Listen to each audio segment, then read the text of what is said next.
Mechanical physics में हमारा जो चैप्टर है उसका नाम क्या है? Dynamics.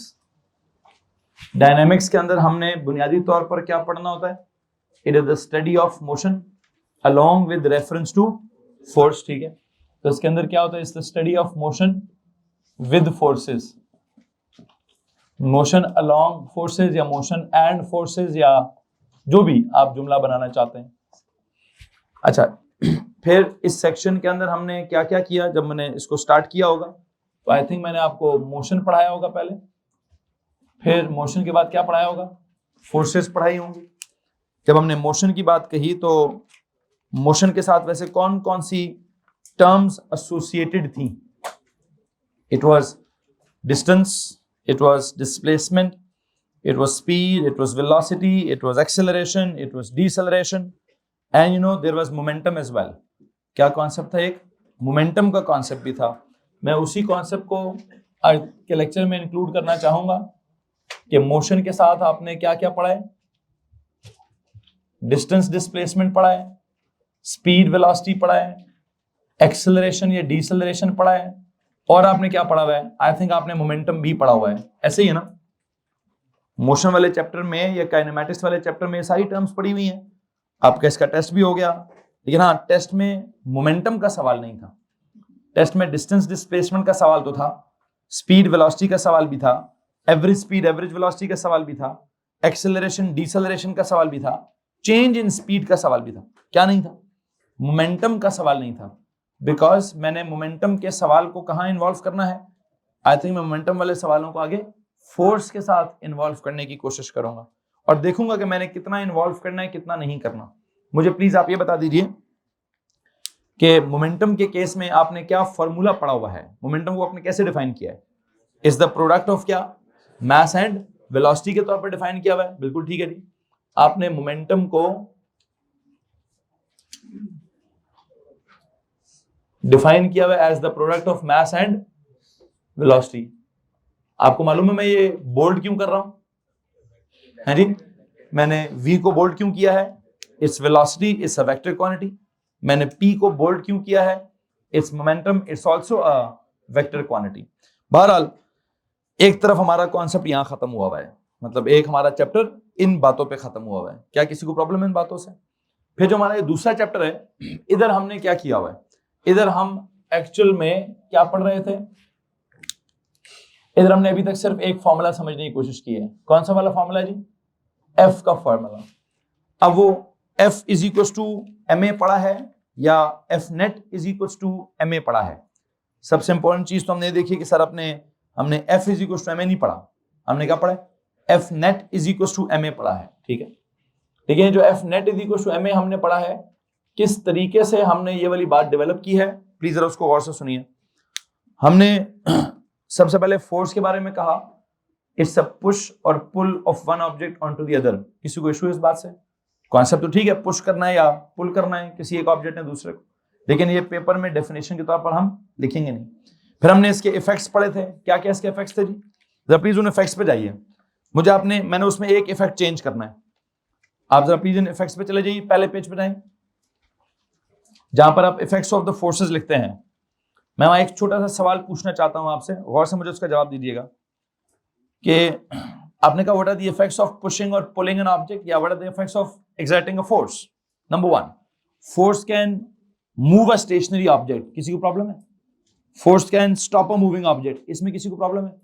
Force can increase the speed, no issues. Force can decrease the speed, no issues. Force can change the direction, no issues. और स्पीड और डायरेक्शन वाली बात को इकट्ठा करके लिखें तो क्या लिखा हुआ है? Force can change the velocity of an object. ऐसे ही है। अच्छा, यहां जाके मैंने आपसे एक सवाल पूछना है भाई, प्लीज गौर से मेरे सवाल का जवाब दीजिएगा। आप जरा स्टेटमेंट बजाएं। किस स्टेटमेंट बजी? जहां क्या लिखा है? Force can change the velocity of an object. आपने change the velocity of an object के नीचे क्या लिखा हुआ है? आपने वेलोसिटी के चेंज को किस तरीके से समझा? What is meant by velocity is changing? आपने कहा ऑब्जेक्ट इज प्रोड्यूस, मतलब ऑब्जेक्ट इज एक्सेलरेटिंग। क्या मतलब निकाला है आपने? जब वेलोसिटी चेंज हो रही है तो आप इसका क्या मतलब निकालते हैं कि ऑब्जेक्ट में क्या प्रोड्यूस हो रहा है? एक्सेलरेशन प्रोड्यूस हो रही है। ऐसे ही है ना? अगर मैं कहूं, मैं आज एक और मतलब निकालना चाहता हूं कि वेलोसिटी के चेंज होने का मतलब यह है कि ऑब्जेक्ट का मोमेंटम चेंज हो रहा है। किसी को मसला इस बात से? कैसे कहा मैंने? ये मोमेंटम का फॉर्मूला क्या था? m into V. मतलब एक गाड़ी है, गाड़ी चल रही है, गाड़ी का एक पर्टिकुलर मास है और उस मास के साथ उसकी वेलोसिटी भी है। अब गाड़ी एक्सीलेटर को दबाती है, गाड़ी में जो ड्राइवर है वो एक्सीलेटर के पेडल को प्रेस करता है। बस आपने मुझे सिर्फ एक सवाल का जवाब देना है, तो उसकी वेलोसिटी ज्यादा हो रही है ना? वेलोसिटी ज्यादा हो रही है कि नहीं हो रही है? अगर वेलोसिटी ज्यादा हो रही है तो what about the momentum? Please tell me that. Momentum ज्यादा नहीं हो रहा। तो अगर मैं कहूं कि फोर्स लगाने से जब वेलोसिटी चेंज होती है तो वेलोसिटी के चेंज होने से मोमेंटम भी चेंज होता है, किसी को प्रॉब्लम है इस बात से? एनीवन? तो आपके जो इफेक्ट्स ऑफ द फोर्सेस वाला टॉपिक था, आपको ऐसे हेडिंग थी कौन सी वाली? Effects of forces. उसमें आपका एक इफेक्ट नंबर क्या है जी? आई डोंट नो उसकी नंबरिंग क्या चल रही है। नंबर लगे हुए? नहीं, नंबर तो नहीं लगे हुए, सीधा सीधा था। Force can what? Change the velocity of an object. ये लिखा हुआ है ना कहीं आपने? इसके नीचे क्या लिखा हुआ है? फोर्स कैन क्या? Produce what? Acceleration in an object. Okay, अब आपको मैं बताना चाहता हूं कि मैं इस जुमले के आगे भी कुछ लिख सकता था। क्या लिख सकता था? एक तरफ तो आपने कह दिया वेलोसिटी चेंज हो रही है, इसका मतलब है एक्सेलरेशन प्रोड्यूस हो रही है। और आपने क्या डेफिनेशन निकाली थी फोर्स की?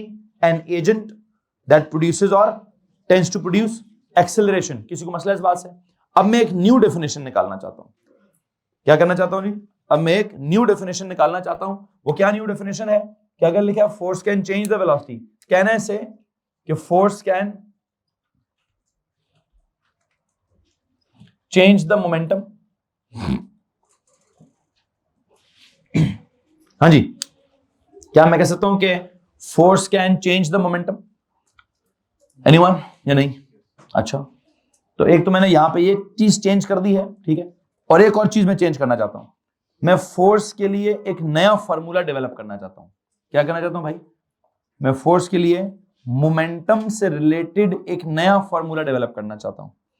मैंने कल फोर्स के लिए क्या फॉर्मूला डेवलप किया हुआ था? मास इनटू एक्सेलरेशन वाला डेवलप किया हुआ था। इट मींस आपके नॉर्मल कॉन्सेप्ट्स में force can move the object, stop the object, increase the speed of the object, decrease the speed of the object, change the direction of the object, change the speed, change the velocity, it can produce acceleration। तो यहां से पूरा topic किस तरफ निकल गया था? यहां से पूरा टॉपिक एक्सेलरेशन की तरफ निकल गया था कि फोर्स ऐसी चीज है जो क्या करती है? जो एक्सेलरेशन प्रोड्यूस करती है। क्या इस बात में किसी को प्रॉब्लम है भाई कि फोर्स ऐसी चीज है जो एक्सेलरेशन प्रोड्यूस करती है? नहीं है ना? इवन हमने फोर्स का एक्सेलरेशन के साथ न्यूटन का लॉ भी बना लिया। फिर हमने फोर्स का एक्सेलरेशन के साथ एक क्या बना लिया? फॉर्मूला भी बना लिया। क्या फॉर्मूला बन गया? अल्टीमेटली करते करते यहां से क्या फॉर्मूला बन गया था? सर जी हमने एंड पे F net is equal to M A भी निकाल लिया था। इसमें अगर किसी को परेशानी है तो प्लीज हाथ खड़ा कर दीजिए। एनीवन? नो? अब मैं छोटी सी चीज चेंज करना चाहता हूं। जब भी आप जहां पे भी आप इस पेज पर पहुंचे थे, अब इधर आ जाएं, F net is equal to M A पर आ जाएं। आपके पास इस पेज में कहीं ना कहीं आपने F net is equal to M A produce किया हुआ है। दिखाएं कहां पे? O3 वाली डेफिनेशन पर। कौन सी डेफिनेशन पर जी? O3 वाली डेफिनेशन पे चले जाएं। क्या लिखा है जी? Net force is now properly defined as the product of क्या? Mass and acceleration. पहुंच गए वहां? ओके। उसके नीचे तो थोड़ी कम जगह है। अगर आप अगले पेज पे जाएंगे, अगर आप किधर चले जाएं, अगले पेज पे चले जाएं, तो अगले पेज के हेडर पर ढेर सारी जगह है। अगले पेज के हेडर पर ढेर सारी जगह है। उस अगले पेज के हेडर पर ढेर सारी जगह है। उस जगह पे मैं कुछ लिखवाना चाह रहा हूं, तो चेक कीजिएगा मैं क्या लिखवाना चाहता हूं। एक फॉर्मूला आपने F net is equal to M A derive किया है। अब मैं एक नया फॉर्मूला ड्राइव करना चाहता हूं। क्या? आप यहां से स्टार्ट करें जी, उधर लिखे force F net equal to M A. एक सवाल पूछना है आपसे, एम की जगह तो मैं एम लिखता हूं, क्या मैं एक्सेलरेशन की जगह, वैसे एक्सटेंशन का फॉर्मूला क्या होता है?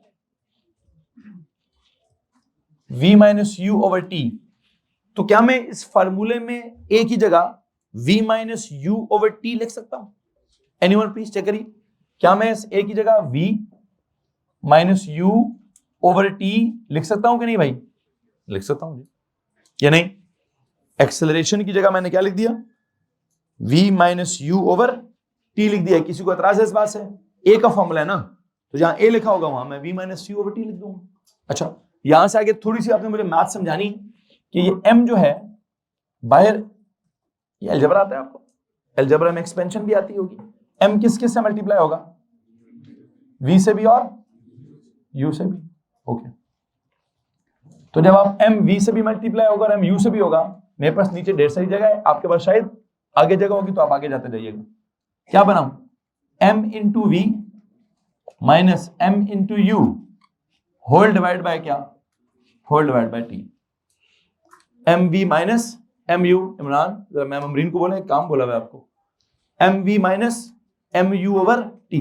अब एक सवाल है, what is this M V? What is this M V? बेटा जी एम इंटू वी क्या है? ये मोमेंटम है कि नहीं? मास इंटू वेलोसिटी क्या है?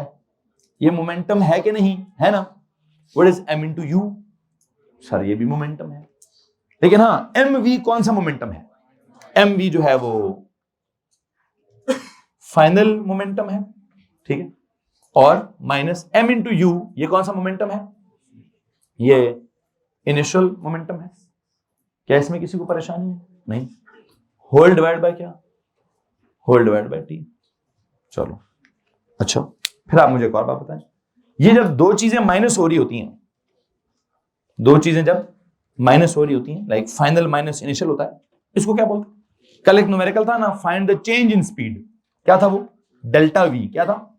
जो सो आपने v माइनस यू को सब्जेक्ट बना लिया था, बल्कि आपने v माइनस यू को क्या बोला?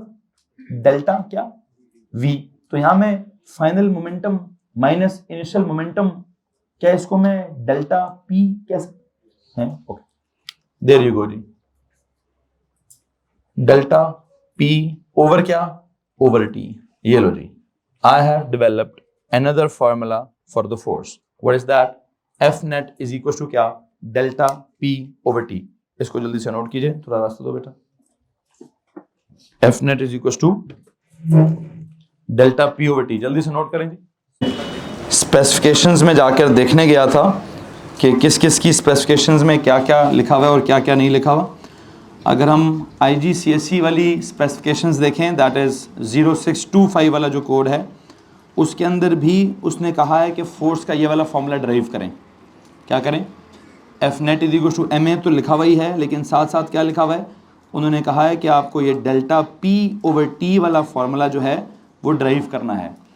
IGCSE की स्पेसिफिकेशन में भी लिखा हुआ है, और जो GCE ओ लेवल की स्पेसिफिकेशन है उसमें भी लिखा हुआ है कि आपको क्या होना चाहिए? आपको delta P over delta T वाला फार्मूला जो है वो मालूम होना चाहिए।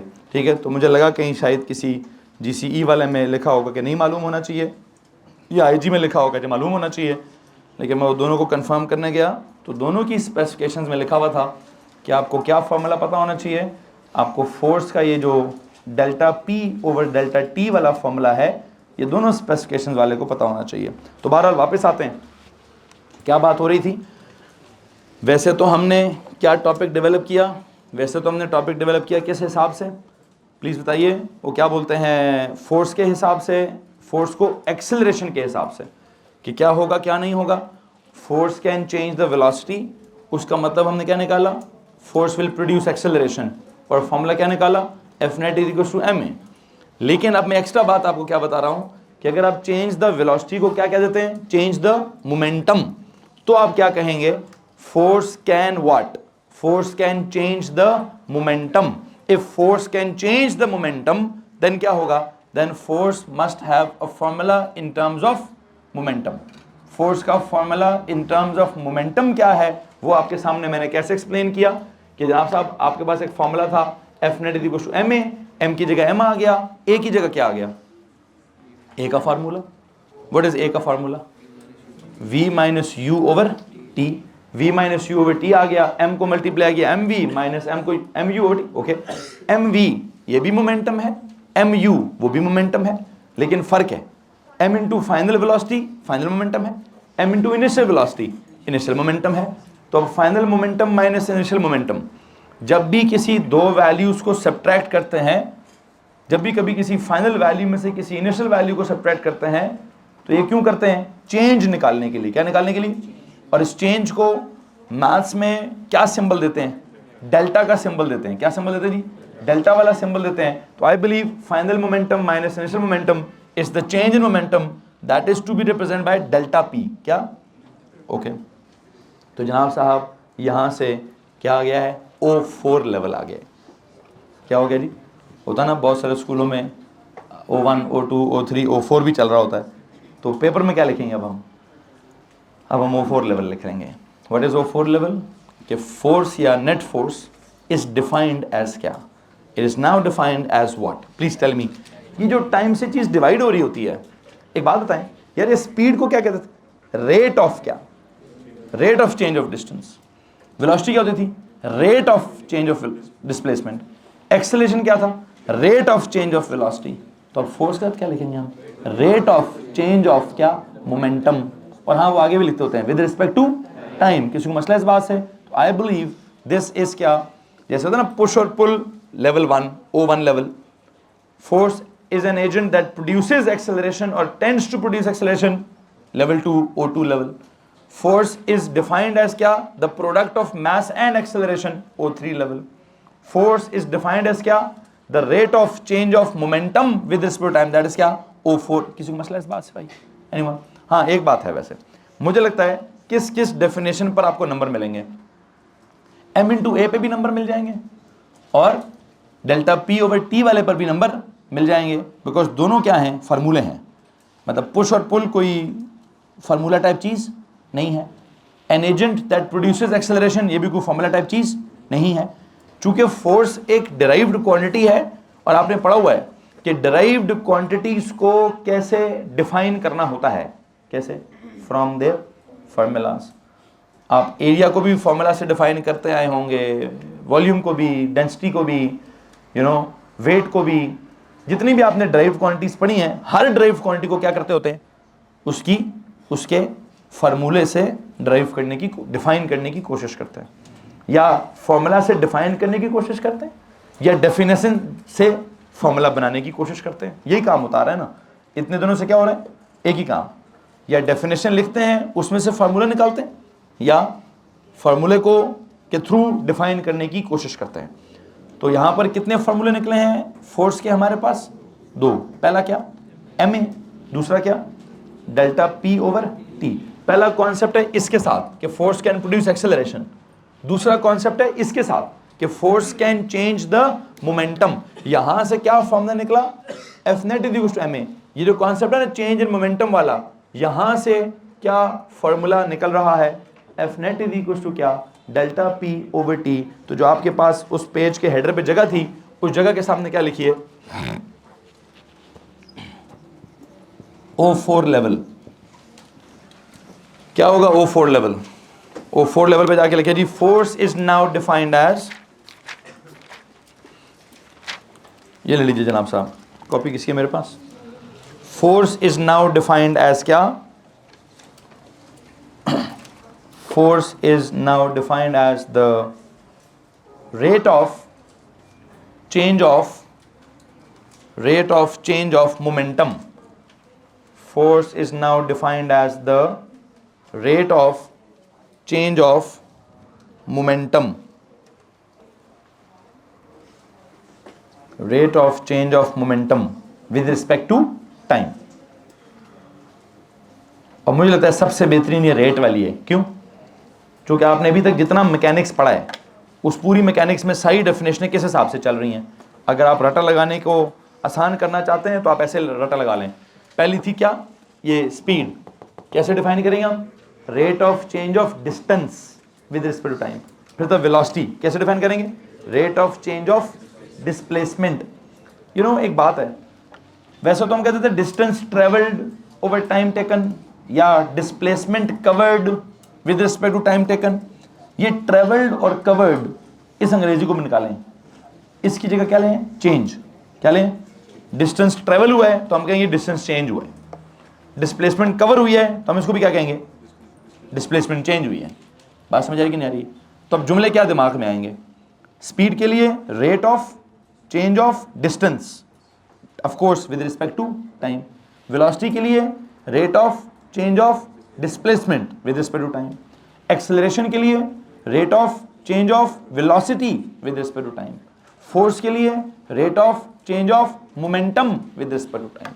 इसमें अगर किसी को प्रॉब्लम है तो आप हाथ खड़ा कर दीजिए। मुझे लगता है अब सिलेबस बड़ा सिंक्रोनाइज हो गया है कि जो इस मैकेनिक्स की डेफिनेशनें थी सारी किस हिसाब से आ गई? Rate of this, rate of this, rate of this, मतलब सब में divide by time, divide by time, divide by time हो रहा है। अगर आप गौर करें तो यहाँ पे आपके पास जो v फॉर स्पीड या v फॉर वेलोसिटी है, इसमें भी क्या हो रहा है? इसमें भी समथिंग टाइम से डिवाइड हो रहा है। क्या चीज़ टाइम से डिवाइड हो रही है? डिस्टेंस।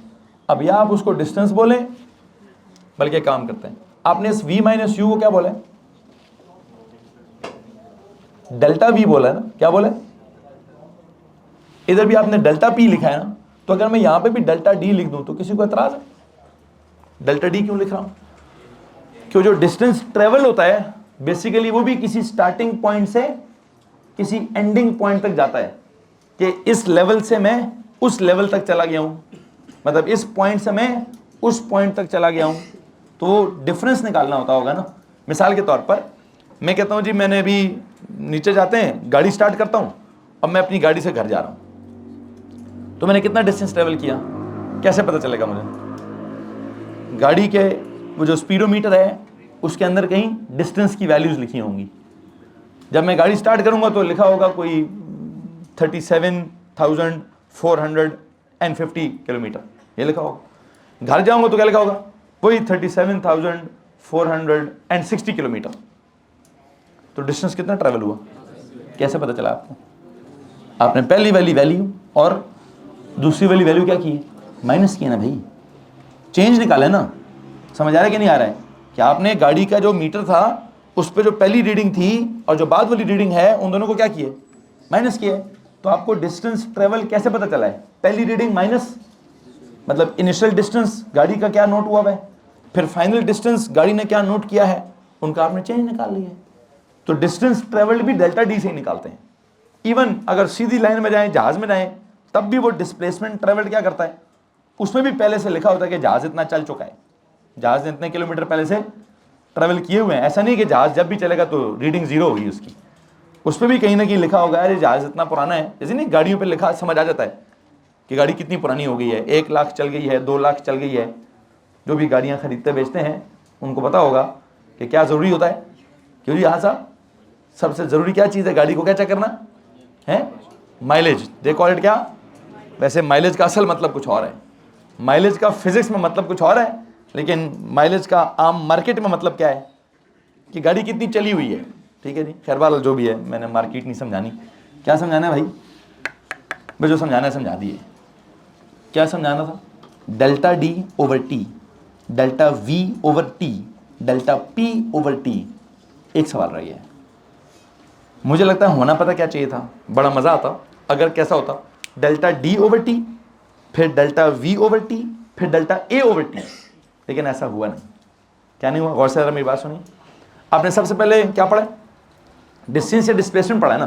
तो आपका दिमाग, मेरे फॉर्मूलाज ऐसे हैं कि सबसे पहले डिस्टेंस या डिस्प्लेसमेंट पढ़ा है, उसको उसके चेंज को टाइम से डिवाइड करो तो क्या आता है? वी आता है। अच्छा, फिर वी पढ़ लिया, फिर वी के चेंज को टाइम से डिवाइड करो तो क्या आता है? एक्सेलरेशन आता है। तो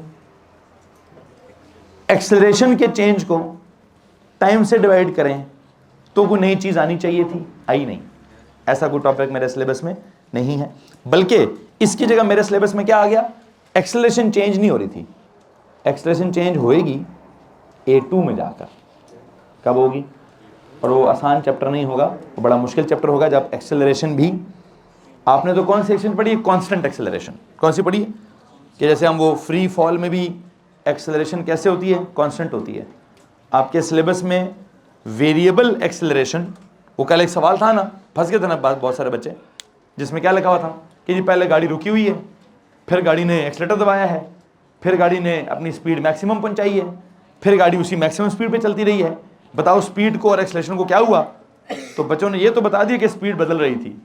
उन बेचारों को समझ नहीं आया कि एक्सेलरेशन को क्या हो रहा था, ठीक है, एक्सेलरेशन भी क्या हो रही थी, वो भी बदल रही थी, पहले हो रही थी फिर नहीं हो रही थी, तो वो पहले हो रही थी फिर नहीं हो रही थी, ये बड़ा अजीबोगरीब सा टॉपिक है, ओ लेवल में ये टॉपिक डिस्कस नहीं हो सकता, इसलिए एक्सेलरेशन का चेंज हमारे सिलेबस में भी इंक्लूड नहीं किया गया। किसका चेंज इंक्लूड किया गया, डिस्टेंस का चेंज, उसको टाइम से डिवाइड किया तो क्या बना, स्पीड, फिर स्पीड का चेंज, स्पीड का चेंज, जब स्पीड चेंज हो रही थी उसको टाइम से डिवाइड किया, क्या बना, एक्सेलरेशन, फिर एक्सेलरेशन का चेंज नहीं डेवलप किया गया, वो हमारे सिलेबस में इंक्लूड क्या किया गया, इंक्लूड कि जनाब साहब जब वेलोसिटी चेंज हो रही होती है ना तो सीधा सीधा एक और चीज चेंज हो रही होती है, क्या, मोमेंटम चेंज हो रहा होता है, उसको टाइम से डिवाइड कर दिया गया, तो उसको क्या बना दिया, उसको उन्होंने कहा जी फोर्स बना देते हैं, ठीक है।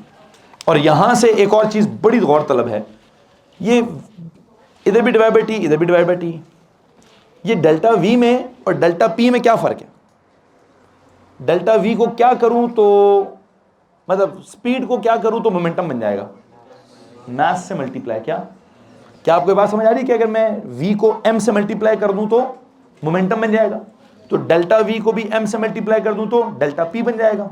तो पता क्या है, अगर इसको m से मल्टीप्लाई करोगे तो डेल्टा p ओवर t हो जाएगा, तो फिर इसको भी क्या करना पड़ेगा, m से मल्टीप्लाई करना पड़ेगा, तो क्या बन जाएगा, f बन जाएगा। तो f का एक और फार्मूला भी आ गया, कौन सा जनाब साहब,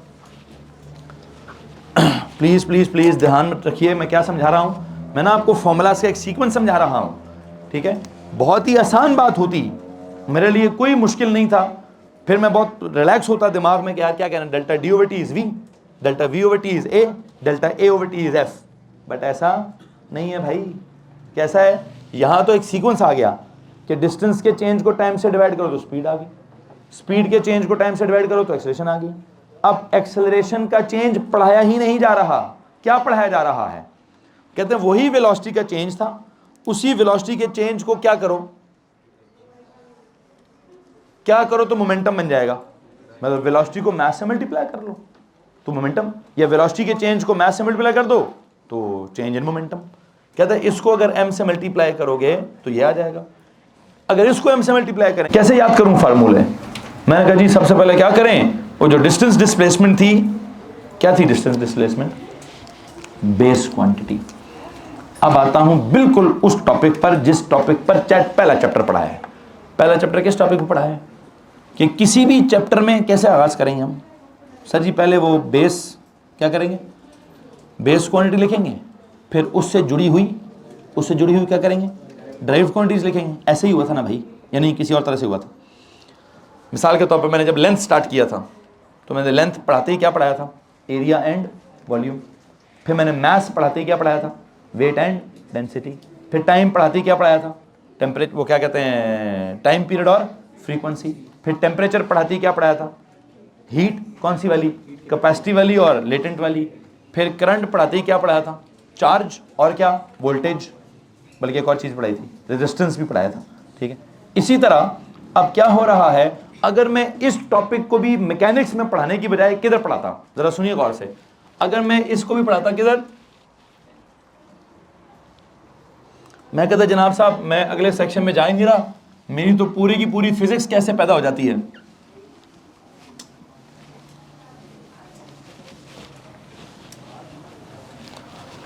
जैसे हमारा वो पहला चैप्टर था जी, फिजिक्स होता ही क्या है, पहले चैप्टर में वैसे फिजिक्स की क्या डेफिनेशन निकाली थी, सर क्या होती है फिजिक्स, इज फिजिकल क्वांटिटीज, क्या नाम था वो, पूरे 2 महीने में पेज के हेडर पे क्या लिखता रहा, physics is the study of physical quantities, ये लिखते होते थे। अच्छा, जब हम ये लिखते थे तो इसमें क्या होता था, फिजिकल क्वांटिटीज की कितनी क्लासिफिकेशंस हैं, 2, कौन कौन सी, बेस एंड ड्राइव। अच्छा, बेस क्वांटिटीज एंड क्या, एंड डिराइव्ड क्वांटिटीज, ओके। अब आपने गौर से बात सुननी है, मैं आपको बात बताऊं, अब जो मैं लेक्चर देने लगा हूं, शायद मैं नेक्स्ट ईयर पहला लेक्चर ये लूंगा, मैं नेक्स्ट ईयर जब पढ़ाऊंगा तो मेरा पहला लेक्चर वो होगा जो मैं भी आपको देने लगा हूं। पूछे क्या, कि बेस क्वांटिटीज में कौन सी क्वांटिटी बेस क्वांटिटीज होती हैं, या सबसे पहली बेस क्वांटिटी क्या होती है? लेंथ। लेंथ को मुझसे गलती हो गई थी कि मैं वो लेंथ को रेडियस और लेंथ को डायमीटर और लेंथ को वो ट्रायंगल और ज्योमेट्री में निकल गया था। किधर निकल गया था? मुझे वहाँ नहीं निकलना चाहिए था। वो किसकी डोमेन थी? तो मैथ्स की डोमेन। मुझे लेंथ की जगह क्या पढ़ाना चाहिए था कि जब आप चलते हैं तो लेंथ को क्या कहते हैं? लेंथ को डिस्टेंस कहते हैं। तो मैं सबसे पहली बेस क्वांटिटी नेक्स्ट ईयर पढ़ाऊंगा लेंथ, और लेंथ का कौन सा वर्जन पढ़ाऊंगा? लेंथ का वर्जन क्या यार? लेंथ क्या होती है? जब आप लेंथ कवर करते हैं, जब आप मूव कर रहे होते हैं तो जो लेंथ कवर होती है उसको क्या बोलते हैं? डिस्टेंस। या उसकी डायरेक्शन हुई तो क्या होगा? डिस्प्लेसमेंट। चलो बेस में डिस्टेंस या डिस्प्लेसमेंट आ जाएगी। बेसिकली ये डिस्टेंस या डिस्प्लेसमेंट दोनों क्या होंगे? दोनों क्या होंगे जी? दोनों लेंथ होंगे। लेकिन फिजिक्स में, मैकेनिक्स में, गाड़ियों में, चलने में, फिरने में, इन सब में लेंथ को क्या कहते हैं? या डिस्टेंस कहते हैं या डिस्प्लेसमेंट कहते हैं। क्या कहते हैं जनाब? ऐसे ही है, डिस्टेंस या डिस्प्लेसमेंट। ओके। अब जब बेस हो गया वो, तो उनसे रिलेटेड डिराइव्ड क्या होंगी? लो जी, इन डिस्टेंस और डिस्प्लेसमेंट से रिलेटेड डिराइव्ड क्या क्या होगा सर जी? या स्पीड होगी, या मतलब स्पीड या वेलोसिटी होगी। स्पीड और वेलोसिटी एक ही चीज होती है। स्पीड होगी, वेलोसिटी होगी, और क्या होगा सर जी? एक्सेलरेशन होगी, और क्या होगा? इससे रिलेटेड कौन कौन सी? स्पीड, वेलोसिटी और मोमेंटम और एक्सेलरेशन या डिसेलरेशन और फोर्स। एलो जी, अगर मैं इससे जुड़ी 1 2 3 4 5 ये 5 क्वांटिटीज पढ़ाऊंगा तो मेरे उस पहले लेक्चर में मैकेनिक्स भी खत्म हो जाएगा। क्या होगा भाई? बजाय इसके कि मैं किधर फंसूंगा? ज्योमेट्री में, और आपको एरिया वॉल्यूम समझाता रहूंगा। ठीक है, मैं एरिया वॉल्यूम में नहीं फंसूंगा। मैं किधर जाऊंगा? मैं लेंथ को कहूंगा डिस्टेंस डिस्प्लेसमेंट, और उससे जुड़ी हुई ड्राइव क्वांटिटीज कौन सी पढ़ाऊंगा? Speed, velocity. इस एंड पे आपने मुझे O5 बताया था। कौन सा स्कूल था? Silver Oaks. वो O5 भी कराते हैं, मतलब वो ग्रेड 5 में O लेवल स्टार्ट करते हैं। 5 में कि 6 में? ग्रेड 5 से ही O लेवल स्टार्ट कर देते हैं। बुरी बात नहीं है, मैं तो कहता हूँ मॉन्टेसरी से O लेवल स्टार्ट हो जाना चाहिए। असल में वहीं से O लेवल स्टार्ट होता है भाई। ये जो आपका O लेवल का CIE है ना, ये आपकी ज़िंदगी का पहला इंटरनेशनल एग्ज़ाम है। और ये पहला इंटरनेशनल एग्ज़ाम किस चीज़ की तैयारी का है? पिछले 10 साल बचपन से जो स्कूलिंग आपने की है, बचपन से लेकर वो मॉन्टेसरी से लेकर अब तक जो आपने पढ़ाई की है, उस पढ़ाई का ये पहला इम्तिहान है इंटरनेशनल, जिसकी सर्टिफिकेशन मिलेगी आपको, जिसकी डिग्री मिलेगी। इससे पहले आपने स्कूल में टॉप किया है या आपने स्कूल में फेल किया है, उस कागज़ को ना आग लगा दीजिएगा कहीं पर भी। उसको पूरी दुनिया में कोई रिस्पेक्ट नहीं मिलेगी। आप अगर कहें जी मैं सर जी छठी में मैंने 99.9% नंबर लिए थे, दुनिया कहेगी खड़े में जा हैं, मुझे नहीं चाहिए वो 99.9% नंबर। आप कहें सर जी किसी को बताइएगा मत, आपको एक अंदर की बात बताऊं, सर 5वीं में फेल हुआ था मैं, ठीक है, मैं कहूँगा भाई टेंशन नहीं लेनी, किसी को नहीं पता चलेगा, पता चल भी गया तो दुनिया कहेगी कोई बात नहीं। तो 5वीं में क्या हुआ, छठी में क्या हुआ, 7वीं में क्या हुआ, दुनिया को कोई परवाह नहीं है। दुनिया की परवाह कहाँ से स्टार्ट होती है? जब आपको पहला सर्टिफिकेट मिलता है किसी भी इंटरनेशनल यूनिवर्सिटी का, या इवन पाकिस्तान के भी कुछ अदारे हैं वो भी पहला सर्टिफिकेट मैट्रिक वाला देते हैं। उससे पहले किसी कागज़ की कोई वैल्यू नहीं होती, चाहे वो टॉप लिखा हो उस पर, चाहे फेल लिखा हो। वैल्यू होगी किस कागज़ की? जो भी आपको उर्दू इस्लामियात वाला मिला हुआ है, या जो भी आगे फिजिक्स केमिस्ट्री मैथ्स वाला, उस पर जो लिखा होगा ना बेटा, वो आप नहीं मिटा सकेंगे। हाँ, वो मिटाना पड़ेगा तो फिर दोबारा पढ़ना पड़ेगा, उसको ठीक करने के लिए दोबारा पढ़ाई करनी पड़ेगी। अदरवाइज वो रिजल्ट पूरी दुनिया, जब तक आप इस दुनिया में कोई काम धंधा करना चाहेंगे, पूरी दुनिया आपसे वो रिजल्ट ज़रूर पूछेगी, भाई क्या था आपके O लेवल में रिजल्ट, क्या थी आपकी परसेंटेज। एकेडमिक दुनिया भी पूछेगी आपसे, और जो भी आपकी सोशल दुनिया है जिसने आपके जॉब शॉप्स देनी है, जो भी इकोनॉमिकल सिस्टम आपका डेवलप होना है, उन्होंने भी आपसे पूछना है। और अपने आप से खुद भी बंदे को पूछना पड़ेगा, यार वो इतना इंपॉर्टेंट इम्तिहान था, उन लम्हों में मैंने क्या किया क्या नहीं किया। ठीक है जी सर, वो वाली लाइट उधर वाली ऑफ करेंगे, इधर वाली ऑन करनी है, अपने पास वाली, हाँ बस ये ऑन कर देंगे, उधर पीछे वाली ऑफ करिएगा। सर आसिम, वो जो आपके पास चल रही है उसको ऑफ कर दें बेशक। अच्छा जी, खैर बहरहाल तो क्या बताना चाहता हूँ और क्या नहीं बताना चाहता, कि अब जो काम हो रहा है, बस सर जी छोड़ दें सर, बड़ी मेहरबानी sir, please have a seat sir. अच्छा सुने जनाब साहब, क्या बात हो रही है जी? कुछ बात हो रही है कि अब चूंकि आपका फाइनल ईयर आ गया है, तो आपने देखा होगा मेरे पहले 2-3 लेक्चर्स शुरू में वो O1 वालों ने भी लिए। तो मैंने जब उसी में डिसाइड किया, मैंने कहा भाई मैं तो स्टार्ट करूंगा बात O1 से, ख़त्म तो नहीं करूंगा O1 पे, ख़त्म तो मैं हर टॉपिक को O4 पे करूंगा। तो हमें क्या करना पड़ा, हमें वो O1 के बच्चों को कहना पड़ा भाईजान हमें माफ़ करें, आपके लिए एक अलग से क्लास डेवलप की जाती है, उस क्लास को जाके ज्वाइन करें। चूँकि आपको क्या पढ़ाया जाएगा, उसमें आपके लेवल की बातें ही होंगी, किसी भी टॉपिक में आपका लेवल ही डिस्कस होगा, मेरे फाइनल ईयर तक बात नहीं आएगी। अभी मेरे पास बेटा कोई ऑप्शन नहीं है सिवाय इसके कि मैं क्या करूं, मैं किसी भी टॉपिक को स्टार्ट करूं तो उसको मुकम्मल ना करूं। ठीक है, तो मैंने भी वो मैकेनिकल फिजिक्स स्टार्ट किया, अब दोबारा मैकेनिक्स तो नहीं पढ़ा सकूंगा। ठीक है, हाँ इलेक्ट्रिसिटी स्टार्ट की थी, थोड़ी पढ़ा के छोड़ दी। थर्मल फिजिक्स स्टार्ट किया था थोड़ा सा, चूँकि मैंने दोबारा पढ़ाने हैं। ठीक है, तो उनके मैंने आसान, लेकिन वो भी आसान नहीं है। वो जो मैंने आपको थर्मल फिजिक्स में पढ़ाया ना, वो क्या स्पेसिफिक हीट कैपेसिटी और क्या specific latent heat of fusion, आसान काम वो भी नहीं। O1 के बच्चे को वो भी समझ नहीं आ सकता। और वो इलेक्ट्रिकल वाला जो वोल्टा पढ़ाया आपको, वोल्टा पढ़ाया, वोल्टेज पढ़ाया नहीं था, तो वोल्टेज से स्टार्ट करके वोल्टेज पे गए थे हम। ठीक है, वो क्या हुआ था उसमें, वो भी O1 के बच्चे को बात समझ नहीं आ सकती। और उसमें हमारे पास बहुत मार्जिन है, उसमें भी बहुत सारा मार्जिन है, वो आपने वीडियोस देखी होंगी कि उसमें बहुत कुछ है। तो खैर, लेकिन चूँकि फाइनल ईयर है तो मैं ढेर सारी नॉलेज आप तक पहुंचाना चाहता हूं, हर तरह से आपको मैच्योर करना चाह रहा हूं। खैर, फोर्स की बात स्टार्ट कहाँ से की, पुश और पुल से, O1 level. It will produce acceleration, O2 level. It is equal to the product of mass and acceleration, O3 level. It is equal to the rate of change of momentum, O4 level. किसी को मसला है? और जिस भी level पर एक formula मौजूद है, क्या करें, वो आप पेपर में लिख सकते हैं। अगर आया पेपर में डिफाइन फोर्स, तो क्या लिखेंगे, product of mass and acceleration. या आया पेपर में डिफाइन फोर्स, तो क्या लिखेंगे, rate of change of momentum. अब अपनी मर्जी है कि याद कैसे करेंगे। मैंने आपको इवन याद करने का ट्रेंड भी समझा दिया है कि यार देखें क्या सीक्वेंस चल रहा है। सीक्वेंस ये चल रहा है, एक ये फॉर्मूला चल रहा है, फिर ये लो जी,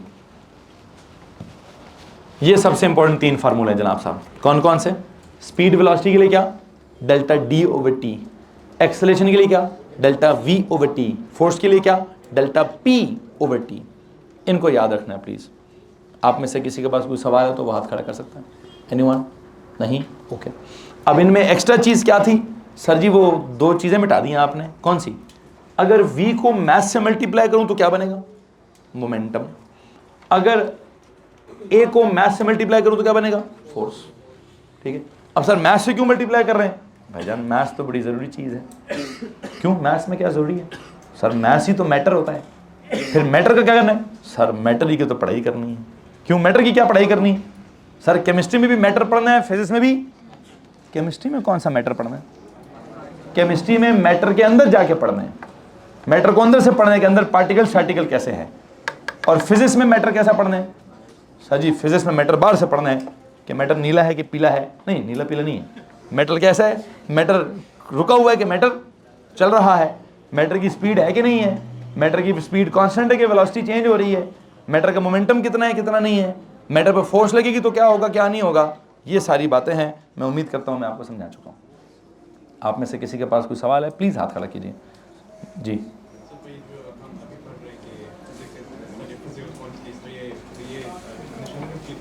नहीं, इनकम्प्लीट है। बहुत ज़्यादा प्री ऑर्डिनरी डेफिनेशन है कि physics is the study of physical quantities. It's actually the study of matter. Once again, physics is the study of matter. Chemistry is also the study of matter, but chemistry is the study of matter from inside. Physics is the study of matter from outside. कि वो जो हमें नज़र आ रहा है matter, वो जो matter हमें नज़र आ रहा है, मिसाल के तौर पर मुझे आप नज़र आ रहे हैं, आपको मैं नज़र आ रहा हूँ, आप सबके सब मेरे सामने। अगर मैंने आपकी मैकेनिक्स पढ़नी है तो मैं कहूँगा आप मैकेनिकली एट रेस्ट हैं। आपने मेरी मैकेनिक्स पढ़नी है, मैं मैकेनिकली क्या कर रहा हूँ, मैं मूव कर रहा हूँ। ठीक है, अब अगर मैं मूव कर रहा हूँ तो एक नया चैप्टर स्टार्ट हो जाता है। क्या, मैंने डिस्टेंस कितना ट्रैवल किया है, मैंने डिस्प्लेसमेंट कितनी कवर की है, मेरी स्पीड कितनी थी, मेरी वेलोसिटी कितनी थी, मैं एक्सेलरेट कर रहा था कि नहीं कर रहा था, मुझे फोर्स लग रही थी कि नहीं लग रही थी। You get my point? So ये सारी कहानी हमारी डेवलप हुई भी है। बहरहाल अभी एक और छोटी सी बात मैंने करनी है, क्या सिर्फ, अगर मैं वापस पहले चैप्टर में हूँ ना, पहले चैप्टर में आपने सिर्फ बेस और ड्राइव पढ़ा है, मतलब फिजिकल क्वांटिटीज़ का एक और तरीका भी तो होता है। कौन सा तरीका है जी? स्केलर वेक्टर नहीं होता है, मतलब क्वांटिटीज़ की एक क्लासिफिकेशन होती है बेस्ड ड्राइव्ड, एक और क्लासिफिकेशन भी होती है, कौन सी? Scalar vector. अब अगर वो स्केलर वेक्टर वाली क्लासिफिकेशन होती है, उस हिसाब से फोर्स क्या है वो तो आप देख सकते हैं। सर जी बोल्ड है, displacement bold, velocity bold, acceleration is bold, momentum is bold, force is bold. इसमें अगर किसी को इशू है तो हाथ खड़ा करें। तो फोर्स भी क्या है? Vector quantity. वेक्टर क्वांटिटीज के लिए आपने वो डब्बे में क्या लिखा हुआ है कि उनको कैसे रिप्रेजेंट करते हैं। वेक्टर क्वांटिटी के लिए डायरेक्शन बड़ी इंपॉर्टेंट होती है, उसमें फॉरवर्ड बैकवर्ड, फॉरवर्ड वाला पॉजिटिव, बैकवर्ड वाला नेगेटिव होता है, अपवर्ड वाला पॉजिटिव, डाउनवर्ड वाला बल्कि काम करता नहीं, ऐसे नहीं। इनको ना फोर्सेस को रिप्रेजेंट करने के लिए सबसे बेहतर तरीका क्या होगा? वेक्टर्स वाला। वो वेक्टर की रिप्रेजेंटेशन कैसे होती थी? कहां पढ़ी आपने वेक्टर्स की रिप्रेजेंटेशन? दिखाओ जी, कॉपी दिखाओ। कहीं डिस्टेंस डिस्प्लेसमेंट में पढ़ा है आपने? वहां पे कहीं वेलोसिटीज की या डिस्प्लेसमेंट की कोई रिप्रेजेंटेशन थी? कहां है जनाब साहब? रफ है जनाब, जरा मुझे कोई अपनी नीट कॉपी दिखाएगा जहां डिस्टेंस डिस्प्लेसमेंट लिखा हो उसमें।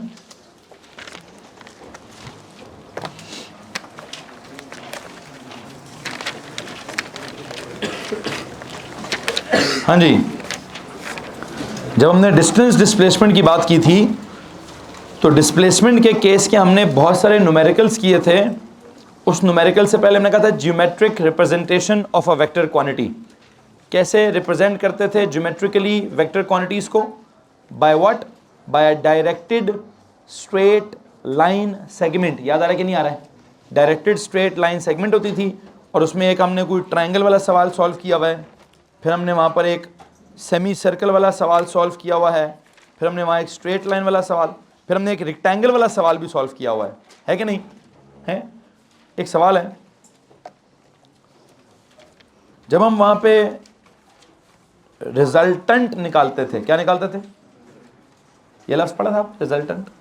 ये नहीं, आपने कहा क्या लफ्ज़ पढ़ा हुआ है? फाइंड द डिस्प्लेसमेंट कवर्ड, यही पढ़ा हुआ है।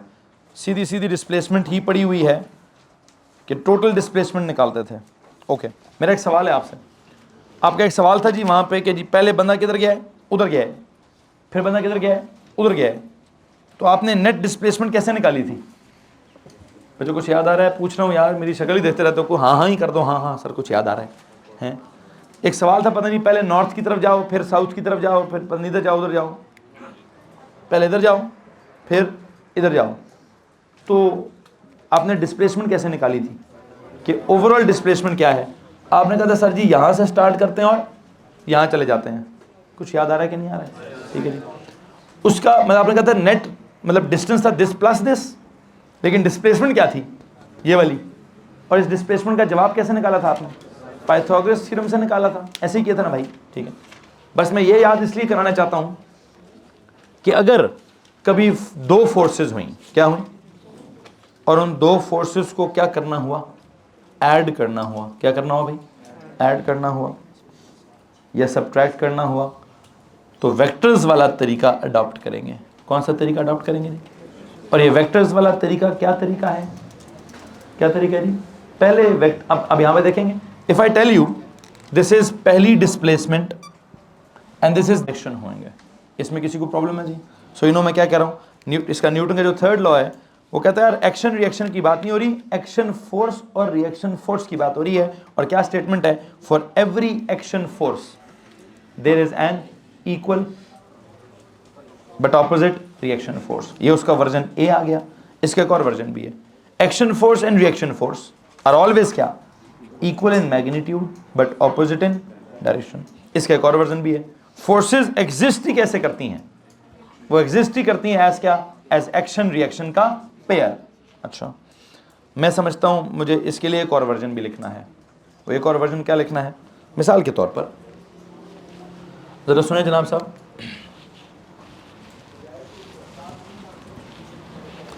क्या बात हो रही है जी? न्यूटन के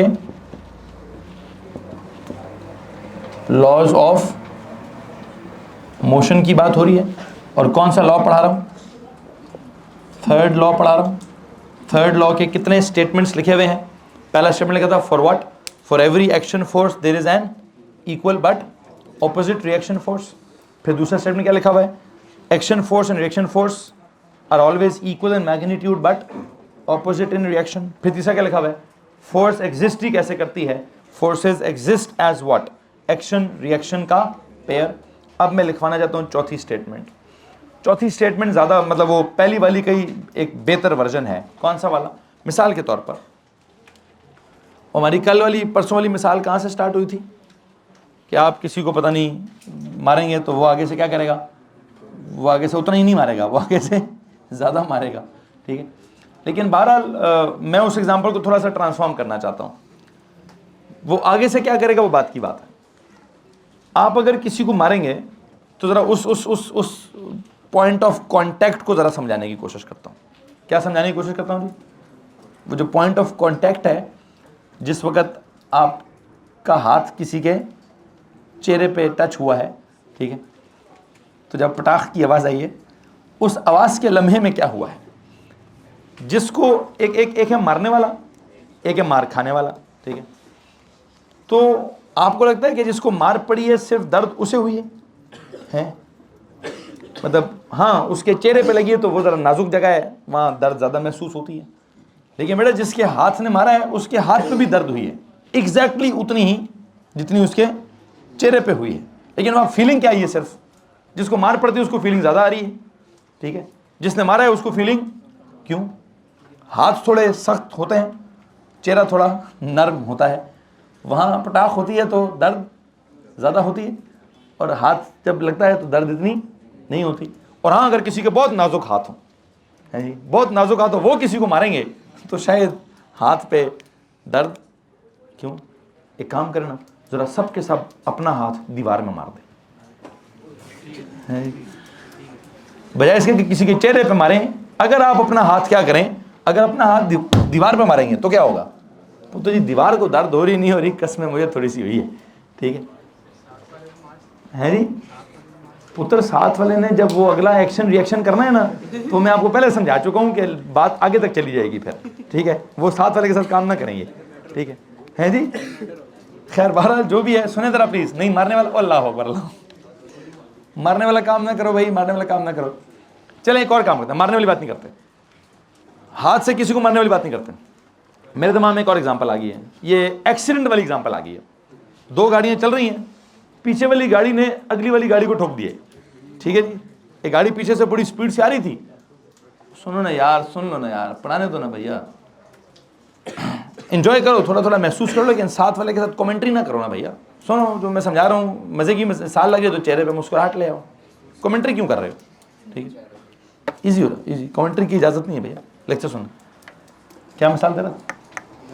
हाँ, गाड़ी वाली मिसाल दे रहा था जी। एक गाड़ी आगे जा रही है, आराम से मजे ले लेकर आराम से जा रही है, पीछे से एक भाई आता है, छिको छिक ठोक जाता है गाड़ी। ठीक है जी, अब जब वो अब दो गाड़ियाँ हैं, एक गाड़ी है जिसने मारा है और एक गाड़ी है जिसको मार पड़ी है। बेटा डैमेज सिर्फ उसका होता है जिसको गाड़ी लगी, ये जिसने मारी है उसका भी बम्पर शम्पर टूटता है।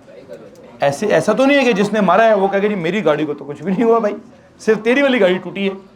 जब वो कांटेक्ट होता है ना, जब कोलिजन होती है, जब इम्पैक्ट होता है, जब एक बंदा दूसरे बंदे पे फोर्स लगा रहा होता है, मतलब एक गाड़ी दूसरी गाड़ी पर फोर्स लगा रही होती है, उस लम्हे में क्या होता है? उस लम्हे में दूसरी गाड़ी भी क्या करती है? वो भी पहली गाड़ी पे फोर्स लगा रही होती है। कितनी? इक्वल इन मैग्नीट्यूड, फिर बट क्या? Opposite in direction. ये गाड़ी अगर उसने, हमें तो फीलिंग आती है सर जी इस गाड़ी ने उस गाड़ी को मार दिए, ठीक है जी मार दिए, तो नुकसान सिर्फ उसका होना चाहिए ना, इसका नुकसान नहीं होता, इसके शीशे विशे नहीं टूटेंगे, इसका बम्पर शम्पर, इसकी हेडलाइट्स खराब नहीं होंगी, हैं, इसकी भी खराब होंगी, उसकी भी खराब होंगी। हाँ, अगला वाला जो है ना वो उतर कर करेगा क्या, वो बात की बात है, वो मैं नहीं समझाना चाहता। चलो हाँ, चढ़ा चढ़ी नहीं होनी चाहिए। ठीक है, सही काम ये कि असूल ये है कि जो पीछे से अगर किसी ने गाड़ी मारी है तो नुकसान कौन भरेगा? अपनी गाड़ी भी वही ठीक कराएगा और अगले वाले की गाड़ी के पैसे भी फिर वही देगा भाईजान। अदरवाइज, या फिर एक और असूल है, माफ़ कर दे, नहीं हाँ भाग जाने वाला असूल भी है, ये वैसे बड़ा फजूल असूल है, इस असूल का आपको अल्लाह के यहाँ जवाब देना पड़ेगा। आसान जवाब यह है कि या तो उतर के माफ़ी मांग लें, माफ़ी मांग लें, वो माफ़ करता है तो बहुत अच्छी बात है, नहीं माफ़ करता तो क्या करें, उसको बोले हैं जनाब साहब जितना आपका नुकसान हुआ हम भर देते हैं। फिर नुकसान भरें, गाड़ी मारी है तो नुकसान तो भरना पड़ेगा। खैर मैं आपको इसका सोशियोलॉजी नहीं समझाना चाहता यार, मैंने आपको इस कोलिजन का क्या समझाना है, मैकेनिक्स समझाना है। उसका मैकेनिक्स क्या है कि मिसाल के तौर पर एक गाड़ी है, दूसरी गाड़ी है, इस गाड़ी का नाम है ए गाड़ी, इसका नाम है बी गाड़ी। अगर आपको लगता है इस गाड़ी ए ने बी को टक्कर मारी है तो बेटा जी आपको ये भी लगना चाहिए कि सर जी तुम्हारी गाड़ी मेरी गाड़ी के सामने आई है ना, मैं तो सीधा सीधा जा रहा था, है जी, तुम मेरे सामने क्यों आए हो, है जी, अचानक आ गए हो। खैर बहरहाल जहाँ से भी आए हो, सिर्फ तुम्हारा नुकसान थोड़ी हुआ है भाई, मेरा भी तो नुकसान हुआ है। मैंने तुम्हें हिट किया है तो क्या सिर्फ तुम्हारा नुकसान हुआ है? अब मेरी गाड़ी देखो शायद ज़्यादा नुकसान हुआ है, ठीक है। बहरहाल अब वो क्या फटा हो रहा है क्या फटा नहीं हो रहा, वो हमारे यहाँ रोज़ाना फटा होता रहता है, रोड पर फटे हम देखते रहते हैं वाले। बुनियादी चीज़ जो फिजिक्स है वो क्या कह रही है कि टक्कर जो भी जिस मर्जी को मारे, जब भी दो चीज़ों का कोलिजन अगर होगा, दो चीज़ों का इम्पैक्ट अगर होगा, अगर कभी कोई एक ऑब्जेक्ट दूसरे ऑब्जेक्ट पर फोर्स लगाएगा तो फिर क्या होगा, दूसरा ऑब्जेक्ट भी क्या करेगा, वो भी पहले ऑब्जेक्ट पर फोर्स लगाएगा। हाँ, ये फोर्सेस क्या होंगी, इक्वल इन मैग्नीट्यूड होंगी, ऑपोजिट इन क्या होंगी, ऑपोजिट डायरेक्शन होंगी, दोनों का नुकसान एक जितना होगा, अनलेस और अनटिल एक गाड़ी बड़ी हो और एक गाड़ी, हाँ फिर वो भी पूरी फिजिक्स, उसकी भी एक फिजिक्स है, ठीक है। मैं उसकी इक्वेशन तक अभी नहीं जा रहा कि ट्रक की मोमेंटम को क्या होगा तो मोटरसाइकिल वाला अगर ट्रक के सामने आ गया तो क्या होगा, ठीक है। मैं अभी इसका फिजिक्स नहीं समझाऊंगा, ठीक है जी, वो अल्लाह खैर करेगा, अल्लाह खैर करेगा। इस वक्त बस इतना समझाना है कि ए ने बी को अगर हिट किया है तो बी भी क्या करेगा, कितना, इक्वल इन मैग्नीट्यूड बट। तो इसका एक वर्जन सुने ज़रा आप, इसी इधर ही न्यूटन के थर्ड लॉ में इसका एक और वर्जन लिखेंगे। If an object A